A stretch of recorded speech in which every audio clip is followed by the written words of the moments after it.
Fala galera, bem-vindos a mais um Occultcast. Eu sou o Gigim, do portal imperiumfortuna.com e atosnegros.com.br, e hoje novamente lembrando a vocês que se houver algum barulho de fundo é de um ventilador ou de um ar-condicionado, porque vocês sabem que o Rio de Janeiro continua lindo e quente. Então é impossível gravar um podcast sem que tenha algum tipo de refrigeração para que eu não saia daqui derretido. Mas vamos lá. Eu queria falar de um assunto nesse Occultcast que ele não é totalmente relacionado ao ocultismo, mas ele até namora um pouco com alguns conceitos que foram inclusive tratados lá no nosso grupo do WhatsApp. Lembrando sempre que nós temos um grupo para debate no WhatsApp, na verdade 2 grupos, um para cultura pop e um só para falar de ocultismo. Então não esqueçam de clicar no botãozinho do WhatsApp no nosso portal e aí vocês vão conseguir entrar no nosso grupo. Bom, e qual é esse conceito que a gente estava falando? Bom, eu estava assistindo uma série, né, na semana retrasada, que é uma série com o conceito de que a pessoa ela viaja no tempo, porém ela quer fazer modificações no passado, mas o passado tenta impedir a pessoa de modificar o futuro. Então, por conta disso, a missão se torna mais interessante e a série, inclusive, por mim, ela ganhou uma nota 8 de 10, então eu vou inclusive gravar um podcast mais curto sobre ela ainda nessa semana. E aí, eu tava olhando e vendo a questão da magia em si e o acaso, né? Que é a causalidade e tal que as pessoas falam, que é a questão de que quando você faz algum rito, uma prática mágica, você está tentando moldar a realidade para que você consiga algum feito que você não iria conseguir normalmente, né? E aí, caramba, quando eu pensei nesse filme, eu imaginei que se você faz modificações na realidade para que você consiga algum feito que você provavelmente não ia conseguir, isso deveria trazer algum tipo de consequência, algo muito similar ao que a gente vê no filme Efeito Borboleta. Então, por exemplo, se você faz uma amarração para adoçar o coração de uma pessoa, para que essa pessoa então se apaixone por você e aí você consiga ter uma relação amorosa com ela. Digamos que essa pessoa realmente não era para ficar com você de forma alguma.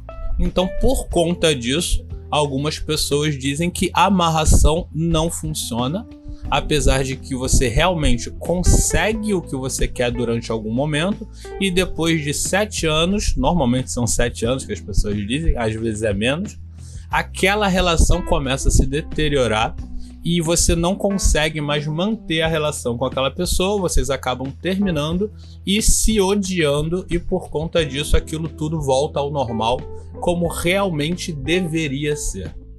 Se você pensar assim, e o conceito dessa série que eu citei, onde o passado não quer ser alterado, a gente poderia dizer que na magia o futuro talvez não queira, né, ser alterado. Então, por conta disso, você utilizar de magia para fazer modificações na realidade acabam trazendo esses tabus que as pessoas falam, que são consequências de você ter mudado alguma coisa que realmente não deveria acontecer.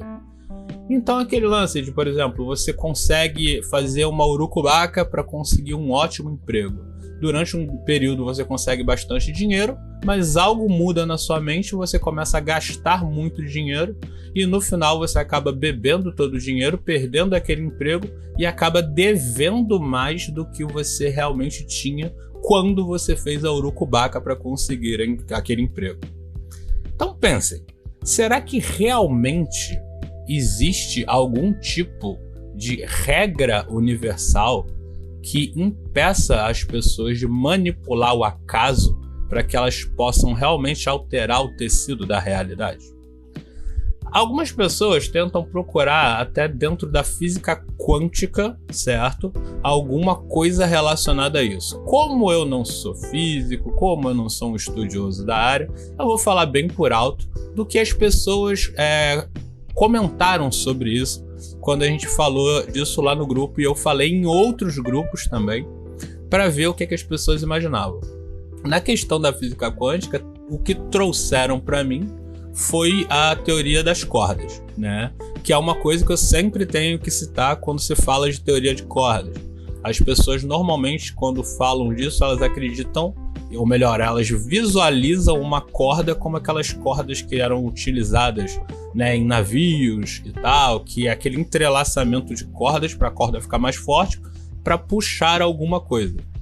Quando, na verdade, o que os cientistas enxergam na teoria de cordas é como se elas parecessem mais com cordas de violão, e que não existe um vazio no universo que não vai ser alterado quando uma corda se movimenta. Então, quando uma corda se movimenta, ela vai reverberar e vai acabar modificando a vibração de uma outra corda.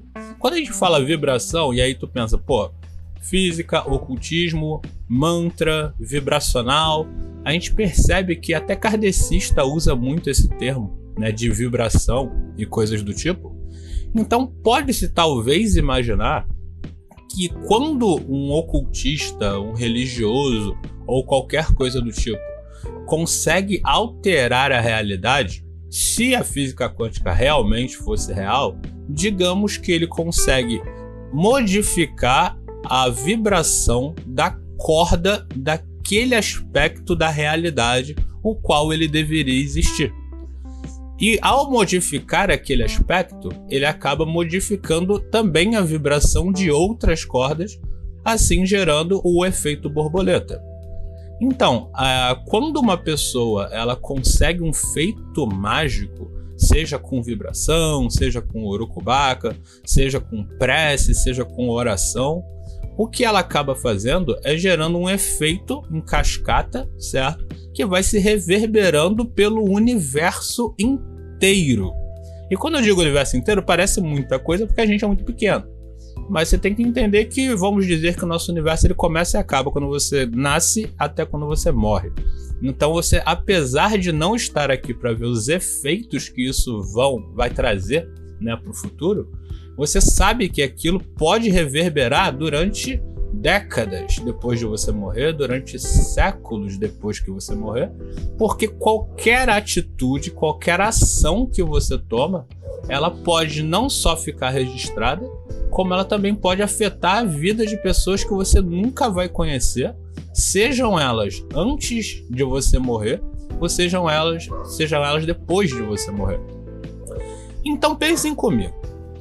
Vocês acreditam que modificar o acaso, como é uma coisa que os ocultistas fazem com muita frequência, seja lá fazendo aqueles rituais de masturbação para conseguir alguma sorte ou para conseguir algum desejo, seja evocando o demônio e fazendo tratos para modificar quadros inteiros da vida deles que não deveriam acontecer daquela forma, mas da forma que o trato manifesta?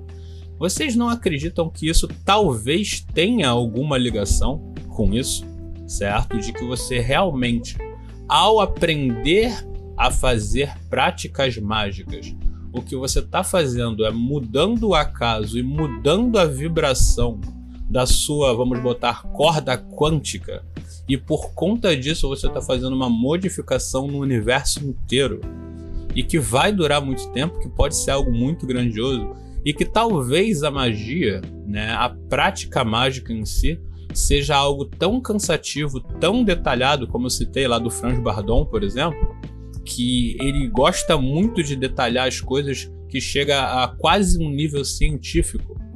Talvez não seja exatamente o fato de isso ser tão complicado e isso afetar tanto a realidade, não só sua, mas como de tudo, e quando eu digo tudo, não é só as pessoas, não, tudo ao seu redor. E por conta disso, a prática mágica, ela era tão abominada por pessoas que talvez já sabiam disso. Porque se você parar para pensar, algumas práticas mágicas que nós já conhecemos e, vamos botar, pelo menos 50% das pessoas acreditam, como citado a amarração, certo? Ou a conjuração para conseguir algum tipo de desejo ou coisa do tipo. Já é uma prática que é muito aceita, apesar de não ser científica.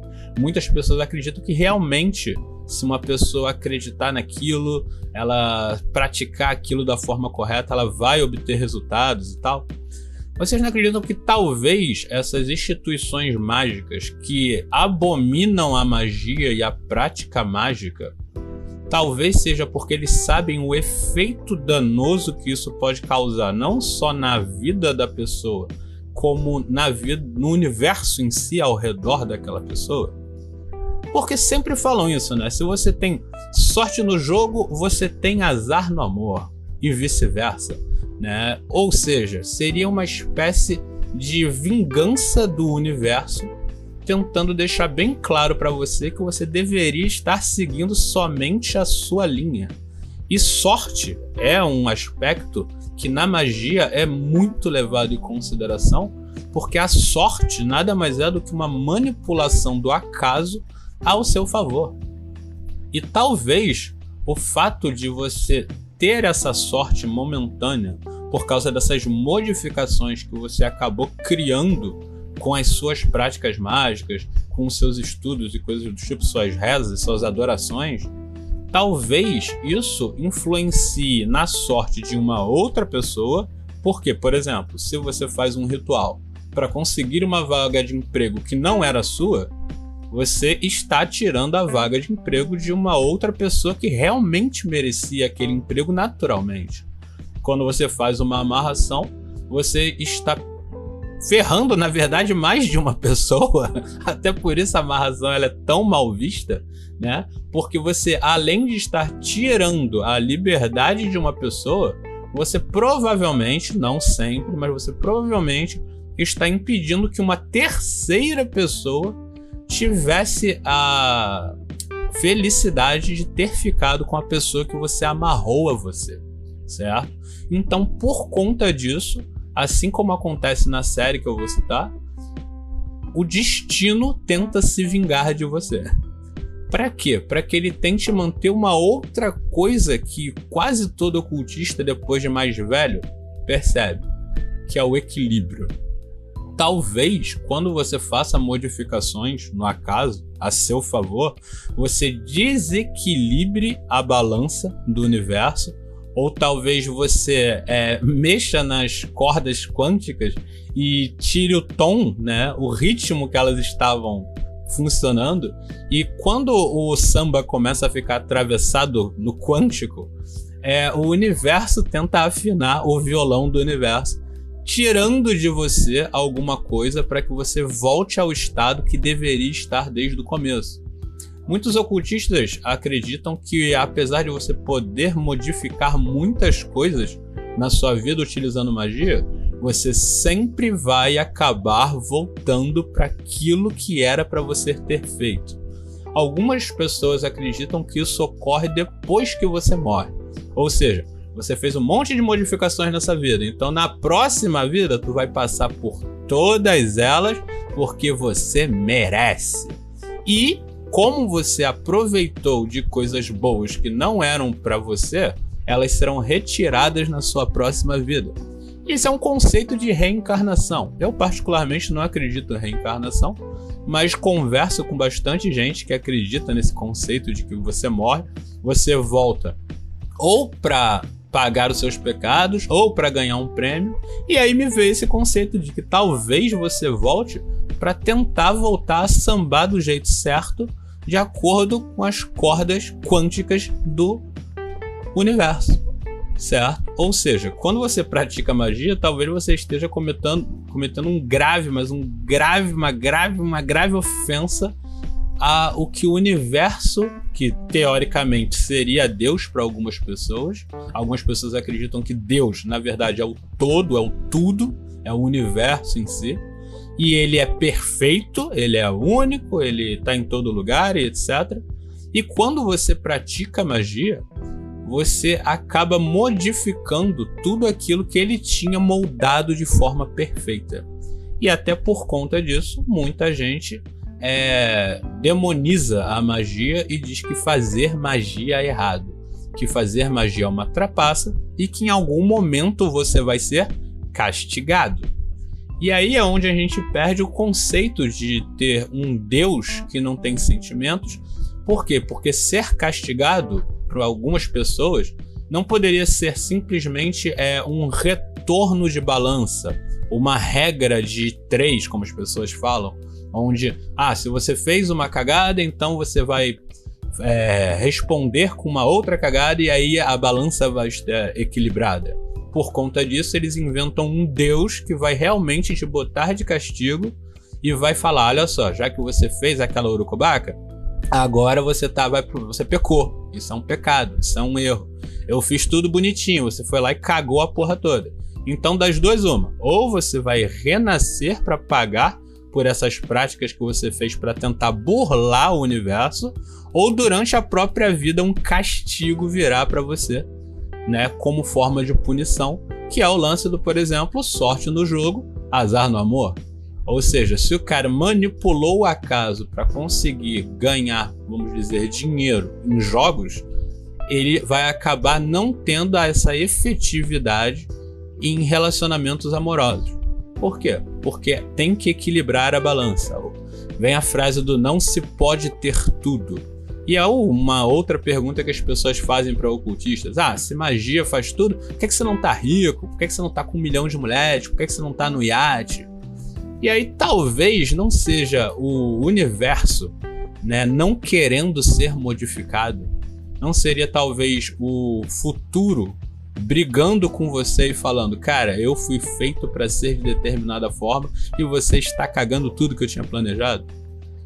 Então é um conceito, como eu disse, esse podcast ele não é 100% sobre ocultismo. Ele na verdade é mais sobre as clássicas teorias malucas de Jijin, que trazem um pouco de ciência, traz um pouco de folclore, traz um pouco de magia, de ocultismo, mas é legal de conversar, até porque a gente já tá no final do ano, então não quero começar um novo programa, né, com coisas novas ainda, porque 2024 a gente já vai começar com o pé na porta e soco na cara.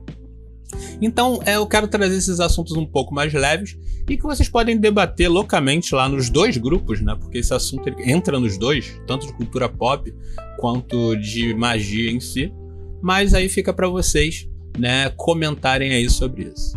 E lembrando sempre que nós estamos na ImperiumFortuna.com e atosnegros.com.br. Agora nós temos o nosso canal no YouTube, que também está se atualizando automaticamente. Então, se você está nos ouvindo pelo YouTube, não se esquece de dar o like, de compartilhar e de, se realmente gostar muito, se inscreve aqui no canal para que o nosso canal possa aparecer para mais pessoas, mais vezes e quem sabe um dia a gente monetiza isso e aí começam a aparecer propagandas para vocês. E a gente também tá no Spotify, que também é gratuito, porém no Spotify é somente áudio e também você pode se inscrever. Esse ano a gente teve um aumento de 79% nas nossas ouvidas do nosso podcast. Então, obrigado a vocês. Claramente o pedido tá dando certo e o canal só cresce. Ano que vem a gente vai estar ainda maior, certo? E a gente tem, né, Atos Negros, que é a nossa rede nada social, onde vocês podem falar do que vocês quiserem. Lá é uma rede para maiores de 18 anos e ela é administrada pela Imperium Fortuna. Então lá é muito mais privado e mais livre para que vocês possam falar o que vocês quiserem, a hora que vocês quiserem. E a gente tem o nosso Apoia-se. Se você gosta muito do nosso conteúdo, tem um link aqui na descrição do nosso Apoia-se que tu pode começar apoiando de 5 a 50 reais. Se você apoiar com pelo menos 5 reais, você já tem direito a pedir um tema para os nossos podcasts. Inclusive, né, na semana passada, a gente teve um novo apoiador e esse apoiador já pediu um tema que vai ser bem legal e provavelmente semana que vem eu já vou gravar 2 podcasts sobre o tema dele. Se você não quer entrar na Apoia-se, a gente tem o nosso Pix, imperiumfortuna@gmail.com. O link também está na descrição. Você pode doar o quanto você quiser, a hora que você quiser e quantas vezes você quiser. E no Pix também, se você apoiar pelo menos 5 reais, você tem direito a pedir um tema para que a gente faça uma matéria ou que a gente grave um podcast. E, galera, por hoje é só. Até a próxima. Fortuna.